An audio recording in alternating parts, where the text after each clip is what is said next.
en la ayuda a domicilio esencial, que es la que garantiza que la población que necesita el servicio se quede en el territorio.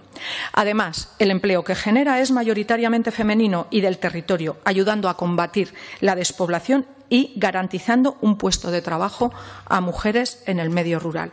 La atención a domicilio esencial tiene mucho margen de mejora y crecimiento. Le pedimos que amplíe el número de horas prestadas, así como los horarios en los que se presta el servicio. Desde Aragón Teruel Existe vamos a apostar siempre por la gestión directa de este servicio. Es la única manera de optimizar los recursos para poder ampliar las atenciones y la mejor forma de dignificar el trabajo de las profesionales, que es necesario pagar bien a quienes nos cuidan. Sus condiciones laborales distan mucho de las ganadas con el trabajo que realizan. El Gobierno anterior modificó la intensidad de servicios y prestaciones para las personas con un grado de dependencia, así como sus posibles compatibilidades.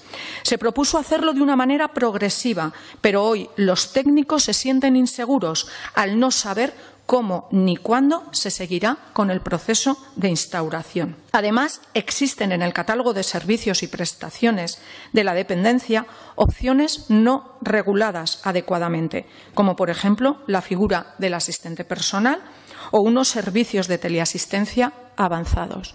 Y estará conmigo que son necesarios. Le instamos a que trabaje en esta dirección. Sigue también en el tintero el desarrollo de la Ley de Derechos y Garantías de las Personas con Discapacidad, que fue aprobada, pero quedó sin desarrollar por la pandemia. Esperamos que lleve a cabo su desarrollo. Se debe revisar el control e inspección a tiempo real de las residencias de la tercera edad. Es insuficiente y también hay mucho margen de mejora para evitar que sucedan desgracias como las que vivimos durante la pandemia. No nos olvidemos de lo que ocurrió y revisemos los protocolos.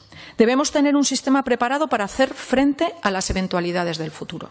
La discapacidad estará también conmigo en que es necesario implementar los medios en el medio rural.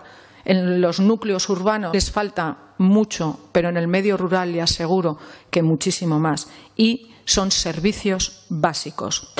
Así como generar políticas de inclusión para los migrantes, tan necesarios para fijar población en nuestro territorio. La atención a la infancia, por supuesto, vital, pero no se olvide de la atención temprana. Hay que acercar los recursos a los niños y a las niñas de nuestra comunidad.